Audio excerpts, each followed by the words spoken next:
para din sa kabatiran. Magandang gabi po sa inyong lahat. Our topic for today is about Numbers chapter 20. There was a question now about one of our kapatid na ito ay patungkol sa bakit masyadong harsh ang Panginoon. Maaaring harsh.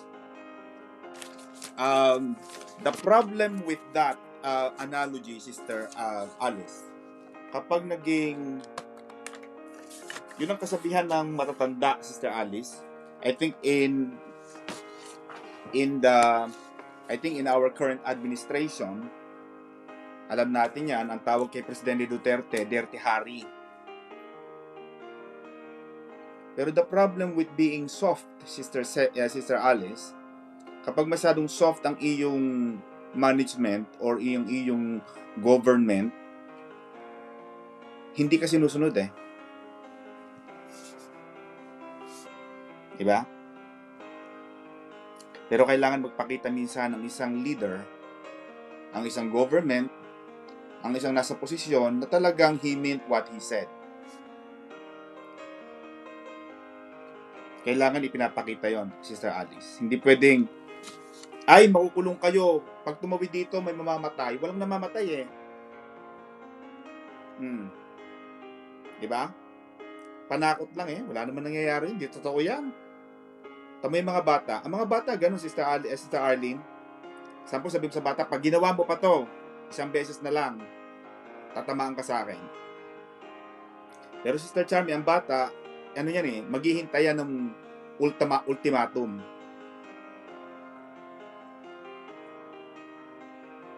Na pag nangyari yung sinabi mo, next time, alam niya na yon.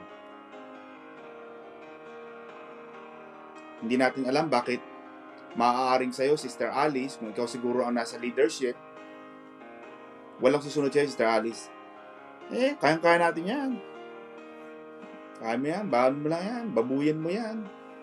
Kaya minsan ngayon, kahit manood ka ng unang hirit, yung mga GMA7, Sister Cecil, may napanood ako, I think last month yun eh. Hindi nang rape siya. Sabi niya, kung nakulong ako sa panahon ngayon ni Duterte, patay na ako. Pero nakulong siya sa panahon ni Pinoy eh. Soft ang management. Soft ang leadership. Soft ang punishment. Nawawala na yung anghang ng batas. Nawawala na yung the full extent of the law. Hindi na i-apply. Pag hindi mo na-applyan, ang mga tao walang disiplina. At pag walang disiplina, Sister Alice, lalaki tayo, magkakaroon tayo ng parang understanding na ay, okay lang magkamali kasi okay lang naman eh. Ang Panginoon naman, Sister Alice, nagpapakita naman ng Panginoon ng mga signs. Ang Panginoon, hindi naman siya tipong, ay, wala namang ginagawa ang Diyos eh, okay lang yan. Magtapon ka ng basura dyan, okay lang yan. Nakakita na ba kayo ng mga tipong, bawal magtapon ng basura dito, 5,000 multa? May nagtatapon pa ng basura. Kasi wala kami minumultahan eh. Tamo, Sister Alice, nung may nanira kay Duterte, ito lagi mong inuulit eh. May nanira kay Duterte, di ba sinabi ko na sa inyo?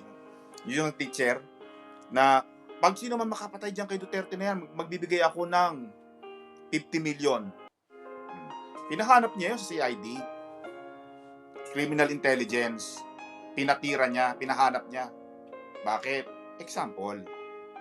Hindi porke nagsasalita ka lang ng media parang wala papansin. Hindi kita palalampasin. Natandaan mo, I think that was last 2 months. May isang courier, parang JR yata yun, no? J something ang simula ng courier na yun. Maliit lang na kumpanya yun, ha? Hindi DHL, hindi mga FedEx, hindi mga JRS Express. Hindi, maliit lang. Pero pinakita sa unang hirit, pinatapon lang yung mga sobra, yung mga padala ng tao, walang pakialam yung mga ano. Nagkakaroon ng press conference si Duterte, sinabi niya na, sabi niya, pag hindi kayo tumigil ng kagagawa niyo ngayon, papatayin ko kayo, papasarado ko kayo. Gusto ng Panginoon, mga kapatid, na merong disiplina. Pag hindi mo ginawa yun, Sister Alice, at naging softy-softy ka, hindi ka susundin eh. Sa atin nga, nauso mo na yun, may bakod na nga eh. May mga barbed wire na nga eh. Wala eh, lumilibang pa rin yung mga tao eh.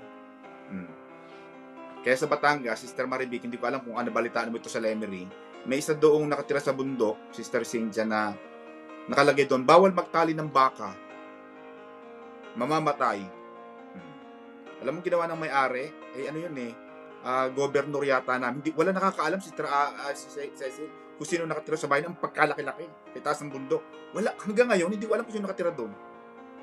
Nababalita namin, may mga pumapasok ng mga malalaking sasakyan, mga kung ano-ano mga malalaking. Parang alam namin, politiko nga siya, pero hindi namin alam kung sino. Hindi ko alam kung alam Mr. Marivic. Ang nakalagay doon, Sister Arlene, bawal magtali ng baka dito. Mamamatay. Marami nagtatali. Alam mo ginawa ng may-ari, hindi ko alam kung sino. Naglagay siya ng electric. Kaya nung tali, at saka ay tinali, patay. Sinabihan ka na eh. Hindi naman sinabi ng Diyos na wala namang batas na parang, mamamatay lang, bigla lang kayo mamamatay. Walang ganun ng Diyos. Laging bibigyan ka ng Diyos, mga kapatid. Bibigyan tayo palagi ng Diyos, mga kapatid, ng pagkakataon na sumunod. Very, very pervasive sa Panginoon yung pagsunod eh. Importante yun eh. Deuteronomy 28. If you will hearken and obey the voice of the Lord your God, all these blessings, all these good things shall come and overtake you.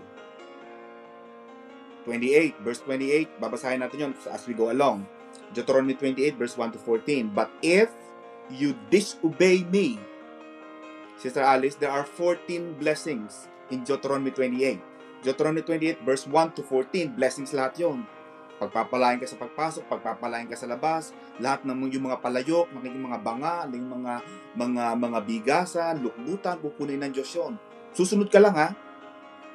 Basahin mo yung Deuteronomy 28 verse 15 hanggang 29. 28 verse 15 up to, binilang ko kahapon yun eh. Yung 28 verse 1 to 14, Brother Johnny, 14 ang blessings. 14. Pero yung sumpa, Sister Cecil, Sister Alice, 15. Mas marami pa yung sumpa. Pag hindi ka sumunod, mamamatay ka, itong kakainin mo na, mapupunta pa sa iba, magiging alipin ka ng maraming mga kaaway mo, magiging ganito ka, yung mga anak mo, magiging palaboy. Ganun ang sumpa ng Diyos eh. Kailangang mapagmahal ang Diyos, pero may mga pagkakataon, instances, Sister Cecil, Sister Alice, na kailangan i-implementa ng Diyos ang lahat ng mga bagay. You have to, kaya Governor Arlene Lusong ng Masbate Region, pagka nagpatakbo ka ng buong Masbate, kailangan linisin mo eh. Tamo ngayon sa Pilipinas, nakakalakad ng mga tao ng walang masyadong, bagay marami pa rin patayan, pero mas safe ka eh, mga kapatid. Mas safe ang buhay kaysa sa walang batas. Batas-batasan na hindi naman talaga totoo. So yun mga kapatid, ang isang sagot ko doon. Nagsugo ang Diyos ng ahas. Bakit, yun, sabi ni Sister Alice, bakit nila pinuprovoke ang Panginoon? That answers your question. Bakit nga ba pinuprovoke mo ang Panginoon? Alam mo na pala mamamatay tao eh. In fact, pag binasa mo, Sister Cecil, yung binigyan ng Panginoon ng mga salapi, ito ha, bibigyan ko kayo ng mga, mag-i-invest ako sa inyo, sabi nung master, yung pinaka-pinuno nila, yung pinaka-master nila. Sabi ng master, maglalakbay ako ng malayo, pero bago ko umalis, magbibigay ako sa inyo ng seed faith, ng love gift. Itong money na to, patutubuin nyo to. Yung isang servant, Sister Alice, according to the Gospel of Matthew, yung isang servant, binigyan niya ng 5 talento, 5 talents. Yung isa, 4, yung isa, 3, yung pang-4, 2, yung pang-5, 1. Sabi ng Panginoon na, okay, pagbalik ko, gusto ko may tubo yan. Bumalik na yung, matagal na naglakbay yung master. Matagal na nawala. Pagbalik ng master, nasaan na? Ito na, hindi ko na ako, nasaan yung kita ko? Sabi nung panglima, yung una, yung binigyan ng 5. Panginoon, binigyan mo ako ng 5 talento. Heto, yung 5 talento mo, binigyan pa kita tumubo ako ng 5. Sabi ng Panginoon, yung Panginoon nila, magaling na alipin. Halika, makipagkasundo ka sa akin, mag-celebrate tayo. Yung pang-4, ganun din, kumita rin siya ng 4. Yung pangatlo, kumita rin siya ng 3. Yung pangalawa, kumita rin ng 2. Basta laging doble ng doble. According sa kwento ni Jesus, ito ha, Sister Alice, hindi to kwentong kutsero lang. This is Jesus Christ Himself telling the story of what the kingdom of God is like. Laging sinasabi ni Jesus yun eh. Ganito kami sa langit. Ganito ang kaharian. Ang kaharian ng Diyos ay ganito. Ganito ang kaharian ng Diyos. So sinasabi lagi ni Jesus. Yung pang-5, eto nakakatuwa. Sabi ng pang-5, Panginoon, grabe ka. Sabi ng pang-1, Panginoon, natakot ako. Binigyan mo ako ng 1 talento, pero natakot ako. Tsaka alam mo, ikaw, masama kang tao. Sabi nung yung isang tao na binigyan ng 1 talento, ikaw sabi ng tao niyan, alam mo, ikaw, Panginoon, masama kang tao. Kumukuha ka ng tubo kahit hindi ka nagtrabaho. Doon mo, binanatan niya yung Panginoon niya ng gano'n. Ang Panginoon siya nagsasalita nun, ha? And Jesus was trying to relate what is the kingdom of heaven like. This is the kingdom of heaven. Sabi ng Panginoon, abay, walang niya ito, ha? Matabil ang dila mo, ha? Sabi ng Panginoon, alagad, mga kawal, itong lalaki to, dalhin to sa hurno, patayin to. Pinapatay ng Diyos yun. Bakit? Harsh? Alam mo, sabi ng Panginoon, ng Master, alam mo pala, na pagdating ko, tatanungin ko sa iyo ang tubo ng ibinigay ko sa iyo. Bakit hindi mo man lang inilagay yan sa bangko para kahit paano kumita ang aking investment sa iyo? Oh. Kaya again, pag nagbabasa tayo ng Bible, mga kapatid, laging open tayo. Hindi pwedeng magaganda lang. Hindi pwedeng mga masarap lang pakinggan. Titingnan din natin yung obedience. Mahalaga sa Panginoon yung obedience. Pero ayoko rin naman nung masyadong parang lagi na lang sermon, Sister Cecil, na parang, ganito ang Diyos, matapang ang Diyos. Oo, pero kahit tayong mga magulang minsan may matapang tayong mood kasi kailangan nating i-execute yung ating batas, Sister Arlene, Eliza. Pag Sister Nika, masarap kasama, pa-picture-picture ka, di ba? Maglalakad si Sister Nika, pa-picture-picture ka ng kanyang lakad-lakad. Pero Nika, pag nasa bahay, tumigil ka. Mais ka. You need to execute, hindi palaging mabait. Diyos yan Nasasaktan din ng Diyos. And this will now correlate in conjunction with what Sister Marivic and Brother Jay and others said about the striking of the rock. 2 beses na Ang sabi ng Panginoon kay Moises, speak to the rock. Magsalita ka lang sa bato. Pinalo niya.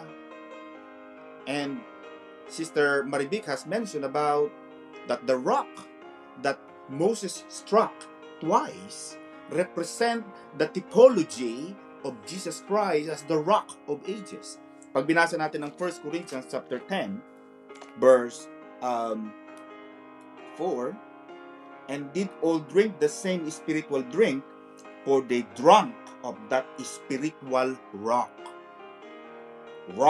that followed them, and that rock. And Sister Alice, pag binasa mo 1 Corinthians chapter 10, verse 4, capital yung R. Yung rock pala na yun, Sister Alice, was following the Israelites all through their journey. Pero sumusunod ng Panginoon, pinalo mo pa. Kaya, Sister Charmy, isang beses lang papaluin si Jesus. Isang beses lang siyang napako. Pinalo na siya Pero si Moises, 2 beses niyang pinalo. Hindi siya pinatawad ng Diyos to. For that, sabi ng Panginoon, for that what you did in chapter 20, verse 12, the Lord spake unto Moses and Aaron, I'm going to penalize you for striking the rock instead of speaking to it. Penalty eh. Hindi pinapalampas ng Diyos yung ganon. Ganon din sa mga anak natin. Pag sinabi mo, gawin mo. Kasi pag nagbibigay ka, Sister Arlene Eliza, ng bata sa bahay kay Nika, for example, gamitin na lang natin example yon for better understanding. Si Nika, may sinabi ka sa kanya, itatanim niya yan sa isip niya. Ito ang sabi ng mami ko, kailangan yung sapatos ko, ilagay ko doon. Kailangan gawin ko to. Kailangan hindi nakataas ang pako pag kumakain. Kailangan hindi ako upo sa table. Pag hindi ko sunod ang mami ko, Nika Lolo, o Scarlet Princess Lolo, pag binuo na ng mga magulang natin ang ating buong pangalan, Maribik, pag binuo na yon, iba na yun. Sister Arlene Lusong. Arlene Lusong! Iba ng yon. You have to read the sign, Sister Chani. Kasi pag tumawag ng magulang mo noon, ibig sabihin, may kasunod na yon. Kailangan marunong tayong ganun eh. Kailangan marunong tayong sumunod. Otherwise, pag hindi mo yung ginawa, pag hindi ka nag-penalize, Sister Alice, magkakaroon ka ng double standard. Hindi ka pwedeng Diyos. Kasi ang Diyos, sabi ng Panginoon, justice eh. Kaya ang justice may piring sa mata. Balance. Hindi double standard. Eh bakit si Miriam, Panginoon, nagkasala, binigyan mo ng ketong, pinarusahan mo. Eh itong si Moises, dahil lang sa malapit sa'yo, hindi yung parurusahan, unfair. So hindi magiging justice ang Panginoon. Hindi niya pwedeng i-associate sa sarili niya na I am the God of justice, pero may pinapaborang ka eh. Porket malapit lang si Moises sa'yo, hindi mo pinarurusahan, hindi. Sabi ng Panginoon, no. Kahit Moises ka pa, kahit Aaron ka pa, kahit Miriam ka pa, but because of what you did, because you believe me not, in verse 12, kasi sabi ng Panginoon, speak lang eh. Sabi ng Panginoon sa New Testament, Sister Cecil, ask, and you shall receive. Simple. Hindi mo kailangan ibagsak lahat ng mga figurin at magtatapo ng mga baso. Bakit hindi pa dumating ang prayer ko? Ano ba yan? Hindi mo ko understand. Kaya ayaw ng Panginoon, Sister Arlene Eliza, wala naman tayo dito mga Katoliko siguro. Ayaw ng Panginoon ng rosaryo. Kasi ang rosaryo, Sister Alice, paulit-ulit siya eh. Paulit-ulit lang yung rosaryo, di ba? Akala kasi ng Panginoon, akala kasi ng mga tao na sa pagpapaulit-ulit nila ng paulit-ulit na dasal, ng pag-uulit-ulit ng pag-remind sa Diyos, akala nila pinapakinggan sila ng Diyos. Sabi ni Jesus, kung mananalangin kayo, ganito lang, sabi ni Jesus. Ama namin sa langit, sumasalangit ka. Sambahin ang pangalan mo. Dito sa lupa, ganun din. Itinuro ni Jesus yun eh. Sinasabi naman ni Jesus eh, ganito kayo manalangin. Huwag niyong gayahan yung mga eskriba. Huwag niyong gayahan yung mga pariseyo. Kung manalangin, ang haba-haba. Nakapagkain na yung mga tao. Kapatid, panalangin mo ang pagkain. Diyos ko, pagkahaba-haba, nagpunta na sa Macau, nagpunta na sa Korea, nagpunta na sa Bundaigdig, umikot na. Kaya pag mulat ang mata niya, ubos na ang pagkain. Di ba? Sabi ng Panginoon, salitain mo lang.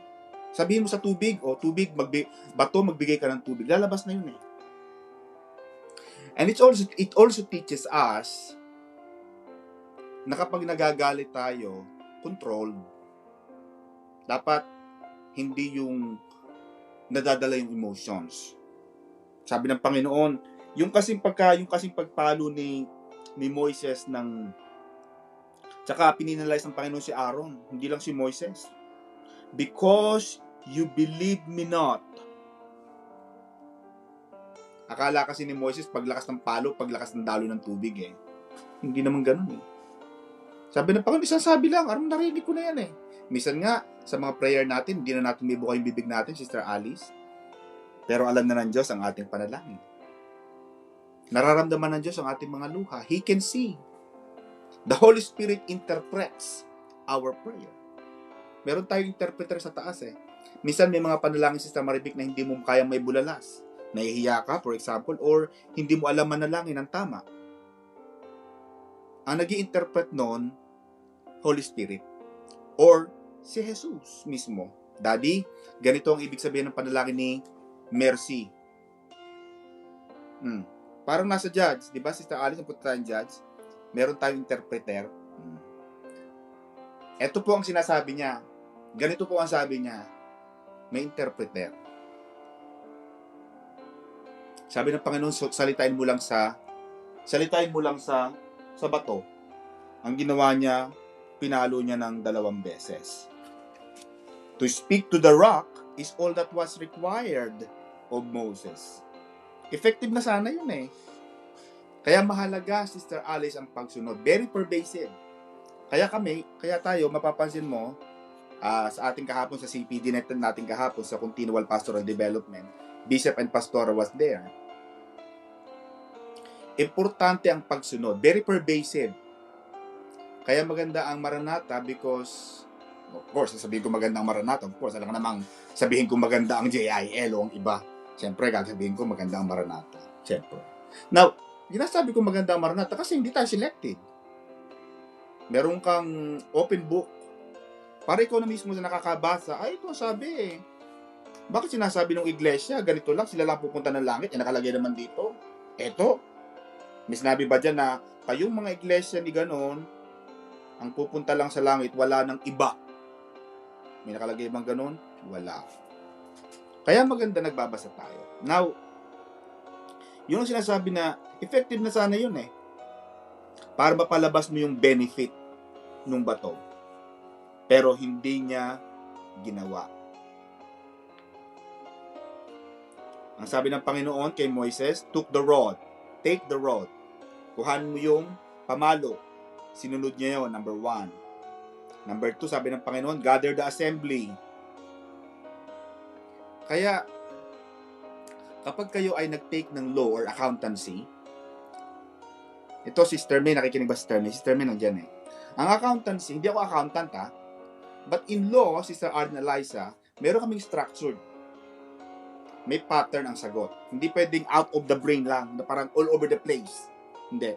Ang sagot sa law, para makapasa ka sa Maribik, structured. Tanong sa'yo, step 1, step 2, boom. Step 3, boom. Kailangan nandun lahat yung ingredients. Pag hindi mo nabigay lahat ng ingredients na yon, Sister Cecil, talo ka doon, wala ka doon. Kailangan masunod mo lahat yon. Yung requirement na yon. Ganon din ang Panginoon eh. Sabi ng Panginoon, take the rod, step 1. Kaya maganda, kahit ako sa mga staff ko, sabi sa staff ko, Nuri, nasa ng checklist mo? Anong sabi ko sa'yo kagabi? Ito po, sabi po nyo kahapon, ito. Gagawin ko ito. May check na ba yan? Check. Dapat may notebook ang tao. Kaya tayo, Sister Judith, pag nagba-Bible study, dapat meron tayong book. Meron kayong notebook, hindi nakatingin lang kayo kay Pastor Don, sa matuturo. Tapos pag alis na, wala na. Ano nga topic? Kalimutan ko eh.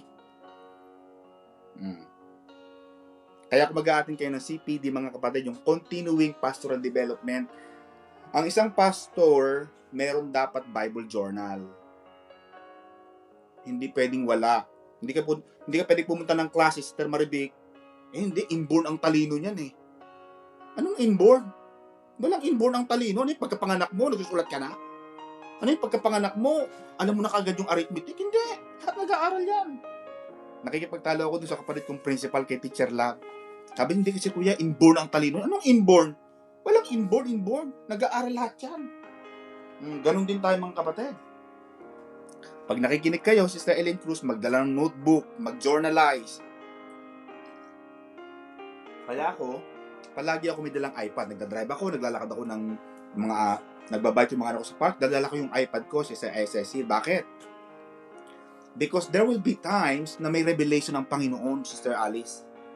May nire-reveal ang Panginoon, may mga thoughts na hindi mo siya makuha kapag nandun ka lang eh. Minsan may mga revelation, may mga paparamdam sa iyo ang Panginoon eh.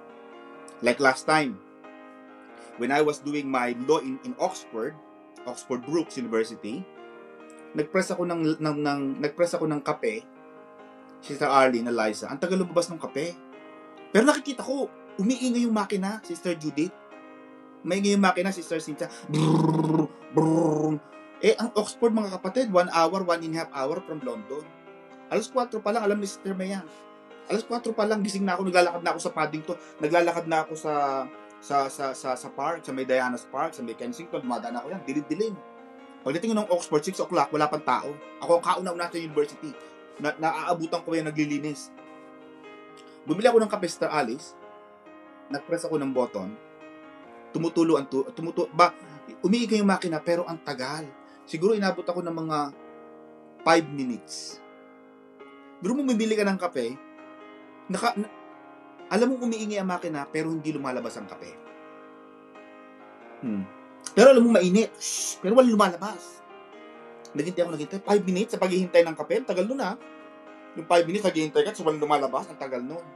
Parang sa dali lang naman yun, 5 minutes, hindi. Pag hihintay ka ng mga ngayon, mga instant coffee, dapat nandiyan na 1 minute. 30 seconds, dapat nandiyan na, gawa na dapat. Bakit ko nasasabi yon? Mahalaga na meron kang journal. Anong sabi ng Panginoon? Gather the assembly, take the rod, number 1. Kuhanin mo yung patpat mo, sabi ng Panginoon, ito. Ano pa sunod, Panginoon? Check.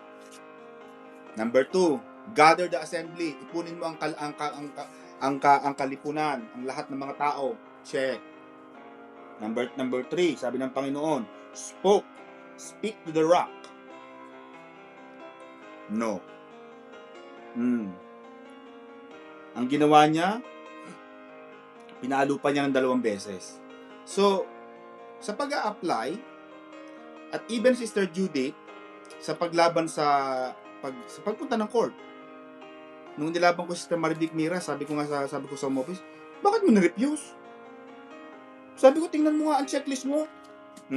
Checklist number 1, 18,600 ang financial requirement. Check ba yun o hindi? Check.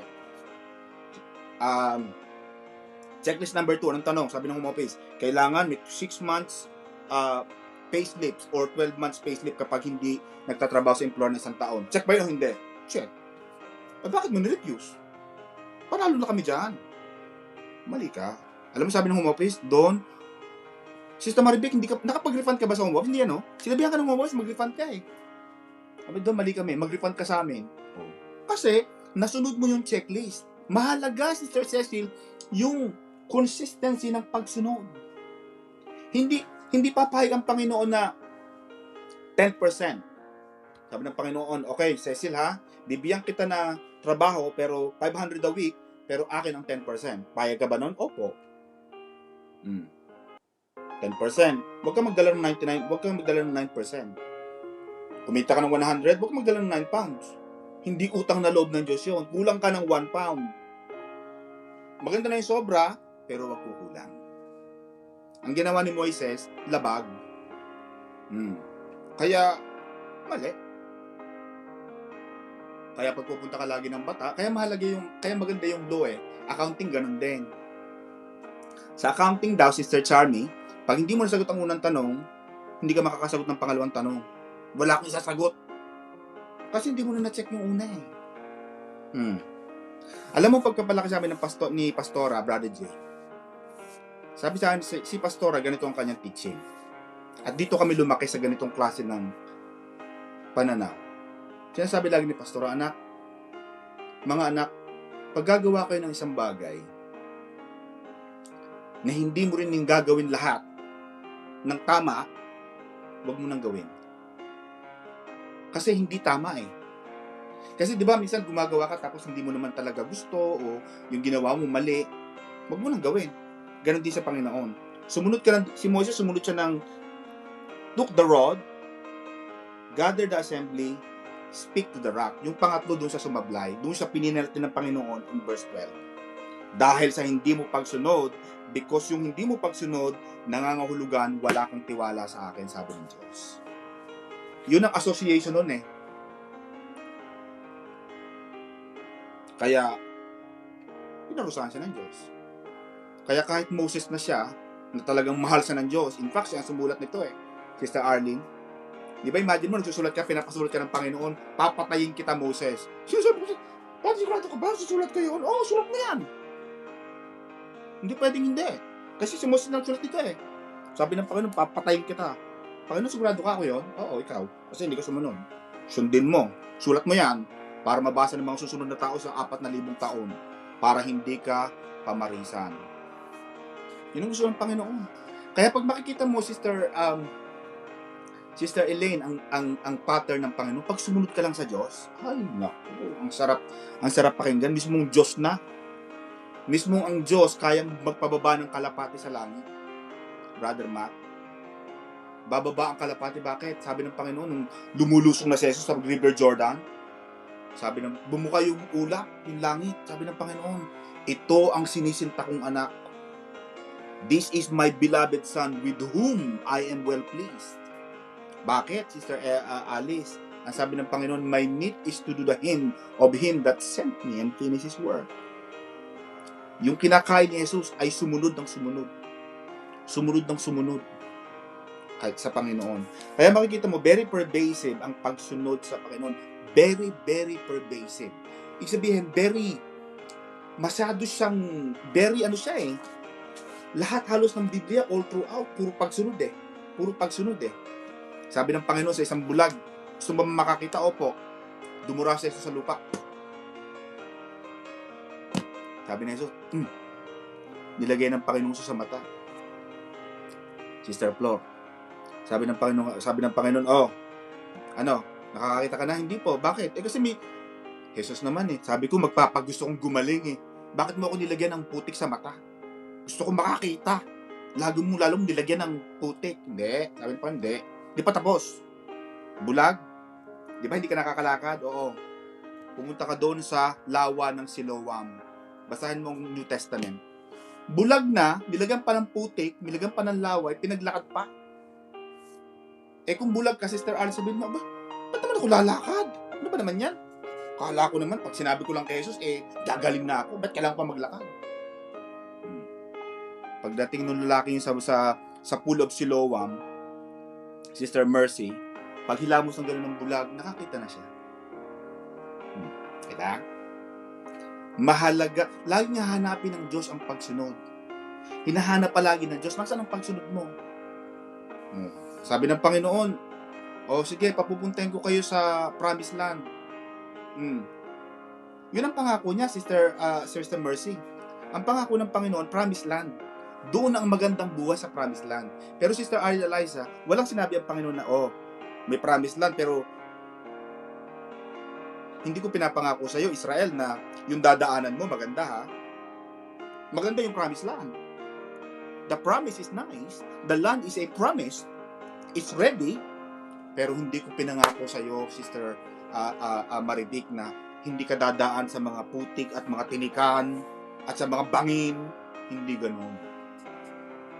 You see, mga kapatid, ito yung sinasabi ko palagi na God has already prepared the blessings. Sister Alice, nai-prepare na ng Diyos yung blessing eh. But now, God was trying to do, what He was trying to do is, God is preparing the Israelite for the blessing. Kasi ang pinakamahirap, si Brother Noel, sa isang tao, yung ang ganda agad ng buhay, yung nandiyan na kaagad yung Promised Land, hindi na dumaan sa hirap. Wala ka nang naranasan. Ano pang joy? Ano pa ang challenge? Ano pa ang excitement? Kung si Manny Pacquiao naging world champion tapos wala naman laban. Pwede ba niya sabihin na, champion ako? Saan? Saan ka lumaban? Wala ka naman pinalalunan. Daya. Ay, graduate ako pero binili mo lang naman yung diploma mo sa recto. Walang sense of achievement eh. Wala kang self-fulfillment kasi hindi ka naman lumaba. But the greatest joy of a man is to conquer. Magtagumpay. Kaya, ang gusto ng Diyos, dumadaan pa sa hirap. Masubukan. Kaya tama yung teaching natin na yung ating tatagumpay, yung ating mga dalahin ay nagpapatibay ng ating pananampalataya. Pag matibay ng pananampalataya mo, level 1, bibigyan ka uli ng level 2. Pataas ang level. Amen mga kapatid? Pataas ang level at ganun talaga. Kaya nung lagi kong naalala si General Bato in-interview sa TV. Sabi niya, General Bato, naging PNP General ka? Oo, bakit? Ano po ba ang napagtagumpayan nyo? In-interview siya, no? Ni Arnold Clavio. Ano po ang sabihin ng mga star na yan? O star, ito. Itong star na to, ano to, tanda ko pa to. 1978, lumabang kami ng Afghanistan dito. Yun po pangalawa. Ito naman, Iraq to. Pinadala ako ng gobyerno sa baluarte ni ganon. Hinahanap namin si Saddam. Yun ang pinakamaganda. Lahat ng mga stars, at pag binalikan mo ang mga taon ng buhay mo, Sister Marivic, ang dami mong napagtagumpayan. Kaya pag napunta ka sa bahay ko, Sister Alice, makikita mo mga achievement ko, nandito Ateneo Graduate School of Business. Hindi sa nagmamalaki ako. Graduate ako ng University of... Hindi, nagmamalaki. Pero it reminds you of how good God is because you have conquered. Kaya sabi ng Panginoon, Sister Cecil, do not worry. Sabi ng Panginoon sa John, you will suffer tribulation, you will suffer persecution, you will suffer big problems, you will be ridiculed in my name. Pero sabi ng Panginoon, okay, mag-alala, do not worry, I have conquered the world. You are more than a conqueror. Tayo ay higit pa sa mapagtagumpay. Kung wala ka napapagtagumpayan, ano patotoo mo? Paano ka tatayo sa unahan? Wala ka naman palang ipapatotoo. Yun ang dahilan bakit tayo nagpapatotoo sa unahan eh. Sister Cynthia, di ba? Ay, salamat sa Panginoon kasi burun mo, may sakit na ako, tapos binuhay pa ako ng Diyos. Burun mo, wala na akong papel, pero kumikita pa ako ng 500 pounds a week. 2,000 pounds. Magkano 2,000 pounds? Tingnan nga natin yan. Magkano ang palitan? 67 mo na lang. Nasaan ba yung calculator ko? Kaya kailangan nating malaman ang kabutihan ng Panginoon. Alam mo, ang iba sa atin kumikita ng 500. Alam ko ha, 500. Times 52 weeks, Brother Johnny, in a year. 26,000 pounds, Sister Cecil. Times mo na lang kamo sa 65. Biro mo, Sister Arlene, 2.69 million. 2.69 million. Kung magtatagal ka sa UK ng mga 15 years mo na lang. 25.3 million. Biruin mo. Alam mo ba yung mga kapitan sa atin, Sister Allen, pinagpapapatay, nag-aagawan sa 10,000 sweldo? Napapatay. Kapitan. Ang laki ng problema. Mag-away mag-asawa, tatawagin ka. Tayo dito, Sister Alice, tama sabi ni Bishop, piniriman ko lang kayo. Sitting na, pretty pa. Kumikita ka ng 25.3 million, 2.3 million a year, living in. Sister Cecil, Jim, pick me up at 9 o'clock. Sharp, please, don't be late. Steve, I'm out. 9 o'clock. Pick me up. Blessing.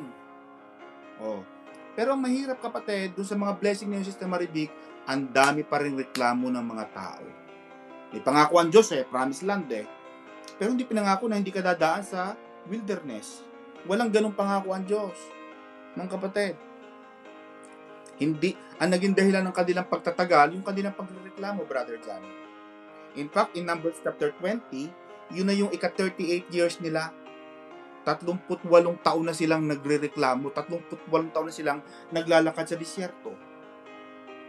Masyado nang mahaba ang kanilang paglalakbay, pero hindi pa rin sila tumigil sa kanilang karereklamo. Hindi ipinangako ng Diyos God did not promise that there will always be sunshine. He never said, yung kanta natin, that there will be no rain. Hindi sinabi ng Panginoon na laging magandang panahon. Pero isa lang ang sabi ng Panginoon, Sister Alice. Ang sabi ng Panginoon, ito ang sabi niya, I will be with you until the end of time. Yan ang sabi ng Diyos. Walang sabi ng Diyos na hindi ka magkakaroon ng problema. Hindi. Natatandaan ko pa, sabi ni Sister Arlene, natatandaan mo, kailan mo yung patuto, Sister Arlene Eliza, nagpatuto ka sa church na that was 2-3 years ago yata yun, tumayo yun sa unahan. Sister Arlene Eliza, ikaw yun Sabi ba niya, mga kapatid, ako'y nagpapasalamat sa Panginoon, ganon. Ang Panginoon talaga, ang daming pinapadala sa akin, bakit ako na lang? Ako na lang palagi ang pinagpapadala na niya. Sana si ano naman, yun naman, si ano, si...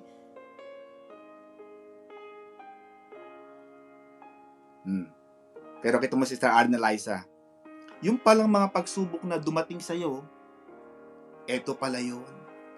Panginoon, ito pala yun. Kung hindi pala ako naging tapat sa'yo sa panahon ng aking pagsubok, paano ko magiging handa sa mga malalaking biyaya? We have to be faithful, Sister Cecil, while we are in the wilderness, so that God will entrust us the promised land.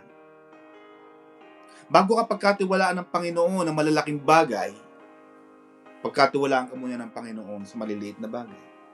Kaya sinumpa ng Panginoon si Moises. Dahil doon, sabi ng Panginoon, hindi ka makakapasok, Moses. I am now preparing your successor. Masakit yun eh. May nagbasa kanina na hinubad yung damit ni Aaron. Brother Jimmy, nagbasa noon, di ba? Binigay kay Eleazar. Mahirap yun ha. Dating ikaw ang leader, pero hinubarang ka. Tinanggal ang trono sa yung crown, nilipat. Masakit yun. Kaya si Donald Trump ayaw umalis eh. Kasi presidente ako pero tinanggal sa yung crown. Meron akong kilala na barangay captain. Tapos, gustong kumandidatong barangay, ano nga tawag doon, town councilor. Sabi niya, tatakbo akong konsihal ng bayan. Sabi ko sa kanya, kapatid, isa lang tanong ko sa'yo, ano ang ginawa mo sa barangay para pagkatiwalaan ka sa bayan? Sa barangay pa lang, talo ka na nanalo ka lang kasi ang apelido mo, ganito Pero, after nung isang termino niya, Sister Arlene, hindi na siya nakaulit. Bakit, Sister Maribik? Hindi ka napagkatiwalaan Interbarangay ka pa nga lang, kulelat ka na, tatakbo ka pa ng town. Hello? Hindi pwede. Kaya Sister Arlene, pag ikaw kumandidato ng gobernador, magsimula ka muna sa barangay Tanod. Di ba, Sister Maribik? Sa barangay Tanod, doon ka muna.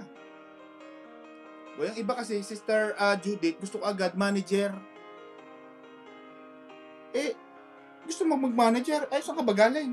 Nagtrabaho ka na ba sa ibang ganyan? Wala ka pa namang alam. Patunayan mo muna. Pakita mo muna magaling ka.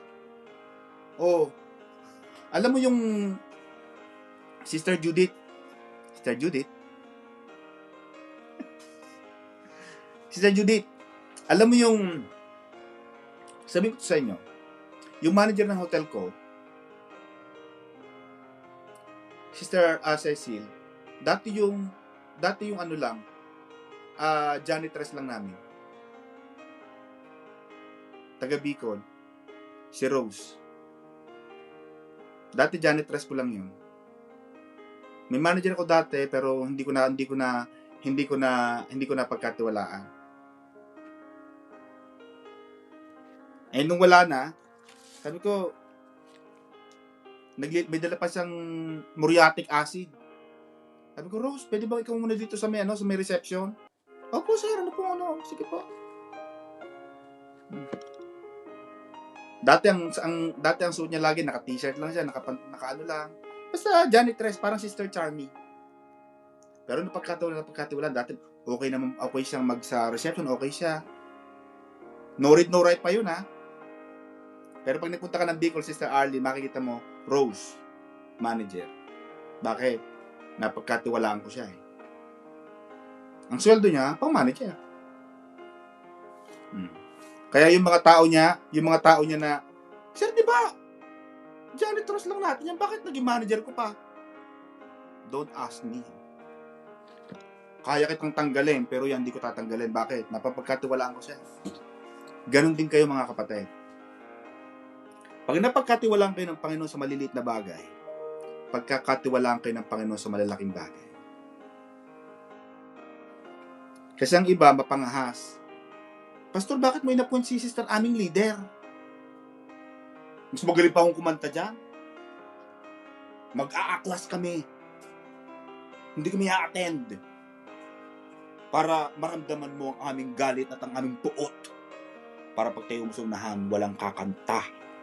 Dahil kami lang ang kaya makapagpalaglag ng chandelier at ng fluorescent gel sa kisame. Kaya ako naman natakot. Akala ko naman nga Sister Mercy, pagdating ko ng church, kami na rin dalawa ni Sister May. Kaya sabi ko, Sister May, magdala ka ng mic. Baka tayong dalawa na doon sa simbahan. Hindi eh. Ang nakita ng Panginoon kay Sister Ami, yung kanyang pagsunod. Parang kay Aaron, kaya kay Moises. Sina Cory, sina Miriam. Sino ba yung Moses na yan? Parang naghahari-harian, alam mo sino. Pero hindi eh. Napagkatiwala siya ng Panginoon sa malalaking bagay. Ganun din tayo mga kapatid. Now, going back mga kapatid to the issue of Moses, the problem with Moses mga kapatid, bakit masyadong harsh? Ang problema kasi, Sister Alice, bakit din yung iba, siguro pinaparusahan ng Diyos, una, hindi humingi ng tawad. Kulang sila ng pagtanggap. Diba? Kaya makikita mo kapag nasa criminal law ka, one of the mechanisms ng pagbaba ng sentensya, Sister Maridic o Brother Noel, is yung acceptance of guilt or admission of guilt. Guilty ka ba o non-guilty? Sir, Your Honor, guilty po ako. Ako po talaga ang gumawa niya. Nagnakaw po ako dahil ganito. Nakuha ko po yung ganito, yung noodles na yan dahil po wala akong makain. Nainom ko po yung mineral water na yan dahil po wala akong mainom. Ako po talaga, guilty po ako. May admission of guilt. Itong problem kay Moises, wala eh. Napansin mo, hindi siya humingi ng tawad. Lucifer. Lagi yung iulit-ulit sa inyo mga kapatid. Tingnan mo ang Sister Arlene. Sister Edna, tingnan mo ang Bible. But look at David. Tingnan mo ang buhay ni David at saka ni Moses. Moses is also tinawag na lalaking malapit sa puso ng Diyos. David was called the friend of God. Pareho sila eh. But the difference of David, Sister Arlene, si David, charismatic. Panginoon, please naman, gumagawa pa siya ng kanta. Kaya yung book of Psalms, Sister Arlene, marami dyan sinulat ni Haring David. Yung galit ng Diyos, diba? Pinatay pa nga niya yung anak ni Bathsheba. Sinumpa ng Diyos sa kanya yun eh. Sabi ng Panginoon kay David, ganito ang gagawin ko sa'yo, mamamatay ang anak mo. Pero si David, grabe. Panginoon, sana naman huwag ka na magalit sa akin. Lord, please, don't be angry at me. Diba sabi mo, Panginoon, ganon. Mapapansin mo sa ugali ni David kapatid, napakababa.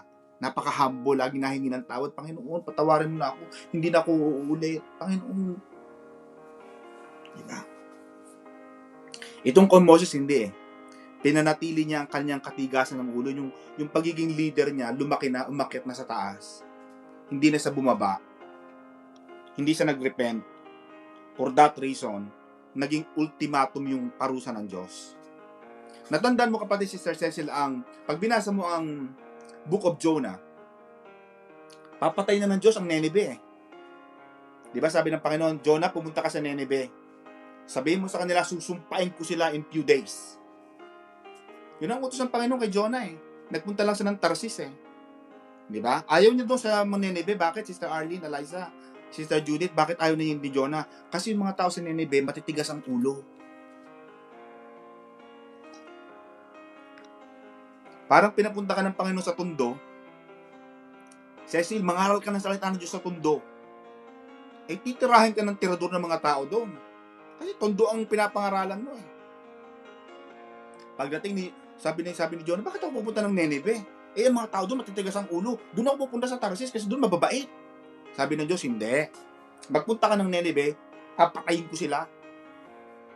Sabi ng Diyos. Kasi gusto ng Panginoon, may spokesperson lagi ang Panginoon eh. So sa madaling salita, magpapalit, alam na natin yung nangyari. Itinapo ng mga pahinante si Jonah hanggang sa dapat papunta siya ng Tarsis, ibiduga siya ng balyena doon sa Nineveh. Now, ito ang sabi ni Jonah, Pagdating sa Nineveh, Sister Marivic, sabi ni Jonah, mga taga Nineveh, kayo yung mga makasalanan. Pag hindi kayo nagsisi, in few days, papatayin kayo ng Panginoon. Papatayin sila talaga. Harsh ba yun? Maybe. Pero, ganun talaga ang batas ng Panginoon, Sister Alin. Double-edged sword yan eh. Kahit sa UK. Pag gumawa ka ng ganito, ang pulis, walang barel, pero pag pinuntahan ka ng pulis, humanda ka. Batas eh. Kasi pag ang batas, Sister Alice, hindi mo pinairal, nagiging flexible. At pag naging flexible na ang batas, hindi na maganda. Hindi na sa batas kasi pwede mo palang ibaliin eh. Sabi ni Jonah, pag hindi ka nagsisi, papatayin kayo ng Panginoon. Alam mo ginawa ng mga taga-Nineveh, including the king of Nineveh. Nagluksa sila, nagbalot sila ng sako. Umupo sila sa abo, humingi sila ng tawad sa Panginoon, Lord, please, huwag mo kami patayin. Ano ang ginawa ng Panginoon? Nagbagong isip ng Diyos. Nagbago. O sige, humingi na kayo ng tawad eh, hindi ko na kayo papatayin. Kaya mong baguhin ang isip ng Diyos sa pagiging mababa. Ganon din sa mag-asawa, Sister Marivic. Tama sabi mo kanina. Galit si Brother Dennis? Ano ang sabi, Sister Marivic? Sabi ni Brother Dennis. Ay, Sister Marivic, sweetheart, anong gusto mo? You want tea? Coffee? Or me? Di mababa. Kaya kami ni Sister May, lagi kaming okay kami eh. Kasi Sister Arlene, alam mo, hyper ako lagi. Hyper lagi akong parang kala mo galit. Taga Batangas eh. Alam niya ni Kuya Saldi, kasi mo taga Batangas, kala mo lagi magalit. Ay! Asan na kayo? Lagi pasigaw. Pero, nag-uusap lang naman kami na normal lang sa amin yung gayp mo.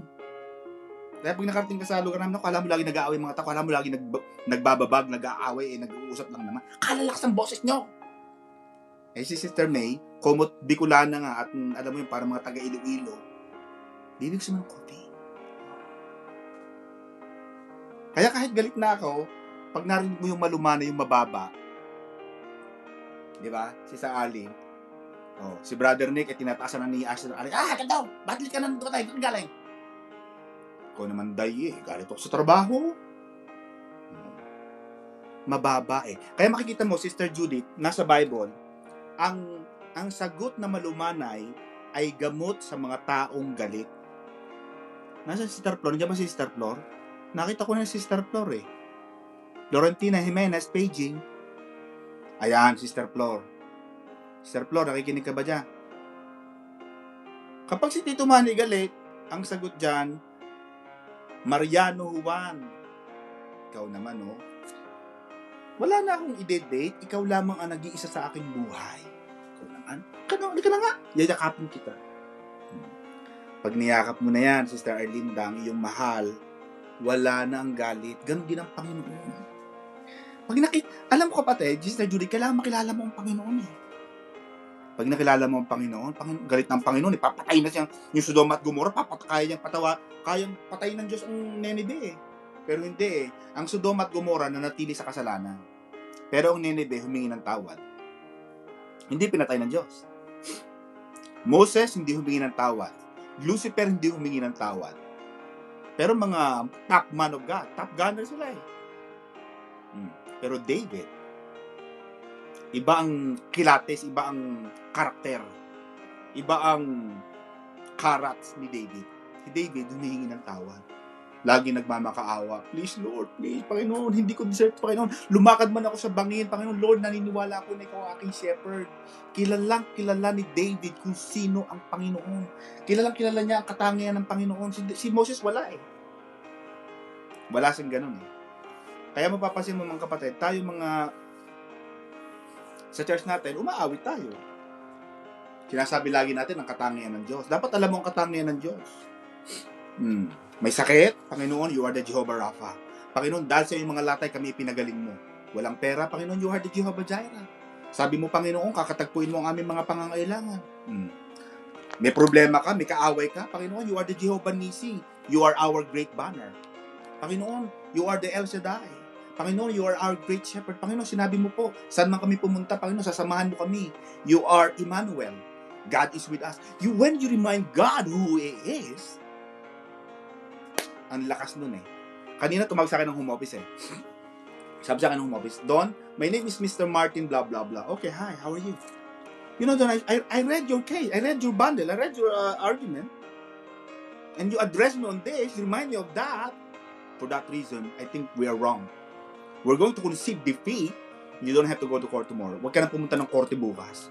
Bakit, Sister Alice? I just reminded the home office presenting officer yung dapat na gawin nila. Ganon din ang Panginoon, Sister Arlene. Panginoon, di ba? Ginawa mo nga kay Abraham yan eh. Panginoon, di ba? O ginawa mo ito kay Zara.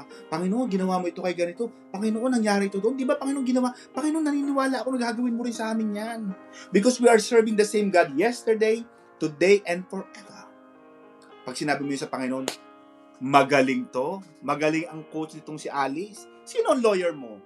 Oh, magaling. Nakukuha niyo mga kapatid. Yun ang problema kay Moses. Hindi siya nag-repent. Hindi siya humingi ng tawad. Mahalaga sa tao. Ako kasi mahilig akong, Sister May nakikinig dyan eh. Ako mahilig akong humingi ng tawad kay Sister May kasi lagi ako nagkakasala sa kanya. Lagi akong may mali. Pag nag-aaway kami, ako na lagi ang mali. Hindi ako tumama, Sister Arlie. Lagi siyang, ako na lagi ang mali.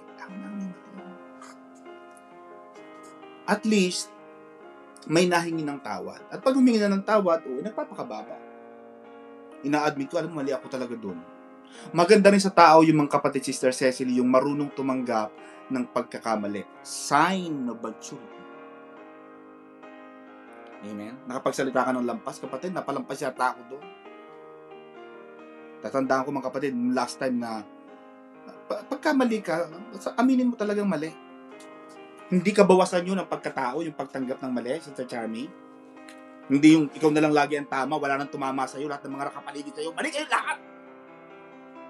Ako lang ang tama! Ako lang ang banal sa bahay na ito, lahat kayo mga demonyo. Kaya tumutubo sa likod, pakpak na ng anghel. Pag lumalabas siya, Sister Arlene, hindi na nabili ng bus pass. Lumilipad na lang. Bumababa na lang sa lapaap. Bakit? Ang tingin niya sa sarili niya napakataas. Pero hindi. Sister Alice, kailangan lagi natin ng pagpapatawad at pag-ibig ng Diyos. Amen mga kapatid? Kaya, mahalaga mga kapatid ang, marami pa dito eh. Last 3 minutes, Brother Jay. Itong kay Edom, hindi sa yung may request sa kanya na padaanin mo kami sa iyong bansa, yung let us pass through your country, we will not go through your fields, we will not drink, we will go by the king's highway, we will not turn to the right hand or to the left, o magbabayad kami. Pero tatandaan mo, Sister Charmy, that Israel is the descendants of Jacob. Edomites are the descendants of Esau or Esau. Ayaw ko kasi mag-Esau kasi naaalala nyo yung mga kikiam. Esau. Yung iba kasi Esau parang sinasawsaw sa suka. May labang, may mortal na magkalaban yung dalawa eh. Kaya mahirap yung meron kang pagkukulang sa ibang tao. I'm just relaying on the facts. I'm just trying to explain mga kapatid, yung tao na may mabuting pagkatao. Ano sabi ng Panginoon, Sister Arlene? Huwag kang magkaroon ng utang kanino man maliban sa pag-ibig. Yeah. Pag ang tao palaibigin, Sister Elaine, palaibigin, palatulong. Pag nangailangan ka, Sister Arlene, marami din tutulong sa'yo. Kaya Sister Arlene Eliza, Arlene Lusong, hindi natatakot yun mawala ng pera. Bakit? Ang dami nakapaligid sa kanya eh. Bakit? Sa maraming panahon, marami siyang natutulungan. Panginoon, nagtanim ako ng mabubuti eh. Kaya, siguro naman, pag dumating yung aking pangangailangan at ako ay hikahos din, marami ding tutulong sa akin. Maganda yung nagtatanim ka. Itong itinanim ni Jacob, pandaraya eh. Mga kapatid, hindi ko sinasabing masama ito ha. Of course, this is Bible. But we're just trying to relate. Inaaral lang natin ang mga pangyayari. Pero alam natin, Israel is the children of God. But I'm just trying to contextualize ang itinanim ni Jacob pandaraya. Nakuha niya ang basbas kay Isaac through deception. Diba? Dinaya niya eh. Oh, yung lolo nila si Iso, hindi Isaw. O kwek. Si Iso, yung mga anak, sinabihan siguro si Iso, sinabi niya sa mga anak niya, mga anak ha, alam mo si Jacob na yan, pag nakita natin yan, patayin natin yan, dinaya ako niyan eh. Parang tayo, di ba? Tayo mga magulang. Nako, kita mo yung kapitbahay natin? Nako, kang man dyan. Tandaan mo yan ha. Nung mga bata kami, ganitong ginawa niya sa amin. Kaya ikaw naman, anak, kukwento mo naman sa anak mo rin. Alam mo, yung lolo natin, yung mami ko, sabi niya, ganito. Kaya mapapasin mo, passing on to the generation yan mga kapatid. Di ba? Ipinapasa-pasa natin yung kwento. Siguro si Iso, sinabi niya sa mga anak niya kay Edom, na dinayasan itong si Jacob, ninakaw niya yung pagpapalang dapat sa akin, kinuha niya. Kaya, nung humihingi ng permission, consent ang Israelites sa Edomite, nung dumaan sila, hindi sila pinadaan. Pag pinagpatuloy niya, sabi ng Edom, papatayin ko kayo. Maganda sa tao yung nagtatanim ng maganda. Sister Mercy, magtanim ka ng mabuti. Bakit? Sa bandang huli, Sister Mercy, dadaan ka rin sa kanila eh. Baka dumaan ka sa kanilang palayan, baka mapadaan ka, baka kailanganin mo sila. Huwag mong isipin na yung kaibigan mo ngayon, kaibigan mo forever. No. Bakit? Kasi Sister Judith, yung kaibigan mo ngayon, kaibigan mo lang ngayon. Pero alam natin yan. Sabi nga nila sa politika, Sister Arlene, at binibigyan kita ng mga babala. Sister Arlene Luzon, pwede mo akong maging political advisor. Alam mo sa politika, Sister Arlene, ang sabi ng aking father-in-law na nasa Bicol, yung lolo kasi ni May, mayor yan ng Pili, Camarines Sur. Mayor Sarte. Kaya pag nagpunta ka ng Pili, mga kapatid, may makikita ko yung staff kong pagkalaki-laki, Mayor Sarte. Lolo yan ni Sister May. At yung daddy ni Sister May, for your information mga kapatid, dati yan naging konsihal ng bayan. At ang mga konsihal, Sister Arlene, alam mo yung mga politiko, ganyan na sabi niya eh. Sabi ni daddy, sabi niya, anak, alam mo ganito, sa politika ganito yan. There's no permanent friends. There are no permanent friends. Totoo naman eh, alam na natin yung Sister Mercy. Walang permanenteng kaibigan. Walang permanenteng kaaway. Diba? Kasi minsan, kaaway mo ngayon, mamaya-maya, bati na kayo eh. Yung dating kaibigan mo, kaaway mo na ngayon eh. Pag napunta ka na Scotland, dating si Alex Salmon, kabati niya sino nga yun, baby? Nicolas, di ba? Nicola. Ngayon, sila na magkaaway na mortal. Ganun din niya, Sister Arlene. Yung vice governor, di ba? Governor ka. Yung vice governor mo, eventually kayo maglalaban niya.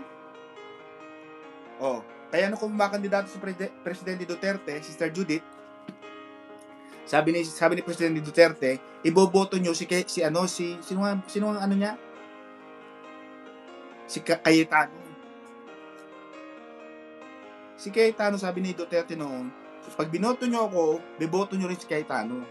Bakit sabi ni Duterte? Ang hirap kasi niyan, naging presidente ako, wala akong gagawin sa buong termino kundi bantayan ko yung vice presidente ko.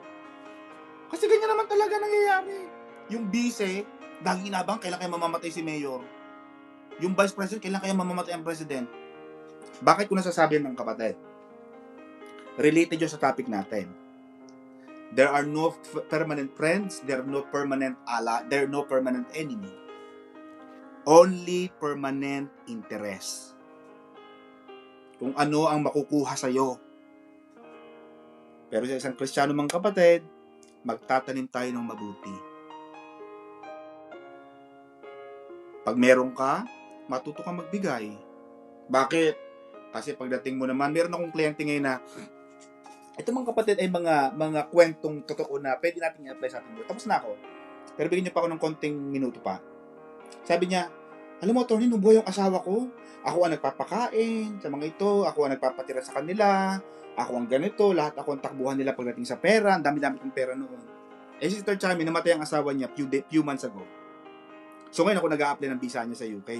Ay, saan ka ngayon nakatira? Wala ka ng asawa ngayon. Oo nga eh, eto nandito ako sa kaibigan ko. Sino nagpapatuloy sa'yo? Yung mga tinulungan ko, sila naman ang tumutulong sa akin. Di ba? Kaya Sister Judith, may visa ka. Kasi yung iba nagkakabisa, ang tingin ngayon sa may mga walang visa, pag huwag kang magkakamali-mali sa akin, papahuli kita. May visa na ako, ha? Hello? May mga ganun eh. Wag mong gagamitin. Magtanim ka lagi na mabuti sa kapwa. Lagi kang magpapakain sa kapwa. Lagi kang magiging mabuti sa kapwa. Kung ano ang tinanim mo, Sister Charmy, ibabalik ng Panginoon sa iyo. Sabi ng Panginoon, sa isang bagay na ginawa mo, isang basong tubig lang ibigay mo sa aking mga alagad. Eh, siyempre, tayong lahat, mga alagad ng Panginoon eh. Brother Noel, alagad tayo ng Panginoon. Inilagyan mo pa ng konting yelo. Bumili ka pa ng Coke. Naglagay ka pa ng konting tinapay. Ang dami na noon. Sabi ng Panginoon, isang basong tubig lang. Si Sister Arlene, pag nagdadala dito, Pastor, ano pong gusto niyong ulam sa weekend? Aba, para pala ako may chef. Si Sister Ami, pag nagpadala dito ng juice na talagang fresh juice, hindi orange juice na binili sa Sainsbury. Talagang ang dami-dami. Alam ko, pang isang juice, konting tatak lang yun eh. Habang iniinom ko, baby, ilang kayong oras tinapos ni Sister Ami yung juice na laki-laki ng bote? Siguro isang oras yung ginanon. Kasi, ibabalik ng Panginoon yun. Kaya maganda sa tao yung mabuti. Bakit, Sister Alice? May mga tao darating sa puntos ng buhay natin, at ito, alam niyo, totoo ito. May mga taong hindi ka kilala, sisiraan ka. Brother Noel. Pero yung mga taong natulungan mo, nakilala ka talaga kung sino ka, hindi sila maniniwala sa paninira nila. Bakit? Kilala ka nila. Mabuti kang tao eh. Yun ang kagandahan ng pagtatanim ng mabuti sa kapwa. Pag natanim ka ng mabuti sa kapwa, magiging, ang sabi ng Panginoon, ibabalik sa'yo ng Panginoon yun. Lahat ng tinanim, inaani. Lahat ng mga ibinigay mo, isinaboy mo, pinakain mo ang mga tao, pakakainin ka rin nila. Ganun lang naman ang buhay eh. Kaya, ito nangyari kay Jacob at saka kay Esau, nagkaroon sila ng anak, ng mga apo, kasi 38 years na silang naglalakbay, Brother Jay, ha? In verse 20 and 21, they were in the wilderness for 38 years.